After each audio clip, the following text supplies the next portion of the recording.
California is paradise for government workers. Per person, Texas actually has more of them. But California pays better and gives out such generous retirement benefits that California will probably go broke. Some 50-year-old retirees were promised they can collect forever. Well, until they die, but actually after that too, because their spouse may collect after they die, and the money just isn't there. Dan Mitchell studies state pension problems nationally for the Cato Institute. Kevin James is running to be mayor of Los Angeles. So before we get to what Kevin discovered in Los Angeles, how bad is this? These people want to be responsible, I would think.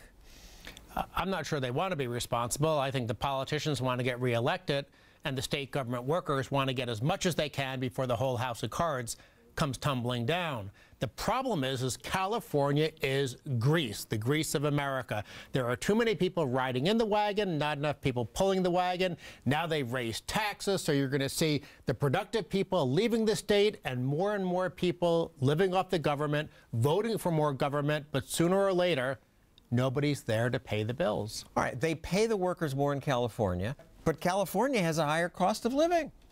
It does, but even with all that, that doesn't justify the difference between, say, $50,000 average wage salary versus $70,000 in California. California is pricing itself out of the market. Plus the benefits which go into this fund called CalPERS, and they assume for years an 8% rate of return. Oh, we're going to make so much money. Now they've just lowered it from 7.75% to 7.5%, like that's responsible. Where do they get off thinking that they can make that rate of return? Why is that acceptable? I'm going to assume tonight I'm going to party with the Victoria's Secret supermodels. I don't think it's going to happen, though. And likewise, I don't think that CalPERS is going to meet those targets that it's set. And if they don't meet those targets, it means their unfunded liability, which is huge already, will become enormous. And they simply won't be able to pay it in the same way that Greece hasn't been able to pay its bills.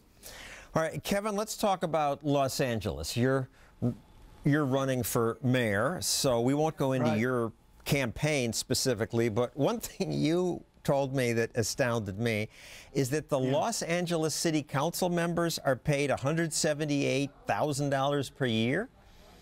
They are the highest paid legislative body in the nation, John. We just had a councilwoman that Janice Hahn went to Congress, the House of Representatives, and she has to take a cut in pay. They make more money than United States senators for a Los Angeles City Council. Los Angeles, each councilman is given a car? Well, each councilman, I'll tell you something else that really gets Angelenos. They get a car that has a license plate that says exempt, so they can park in meters and they don't get tickets. And in Los Angeles, our parking tickets are through the roof. And just as you were talking about in the last segment, with all of these fines and fees that they keep wanting to take from people that come to Los Angeles, it's not good for business. It chases customers away from our city and from our local businesses into neighboring communities where they don't get abused by City Hall. $178,000 per year in Los Angeles versus in Dallas, $37,000, San Antonio, $1,400. Well, those are part-time city councils. In Los Angeles, seem to get it done. They're a full-time council. It's not like Los Angeles of course they do. is so well governed. Dan, to put this in perspective nationally, is this a mindset in California that says politicians just work magic and need to be compensated?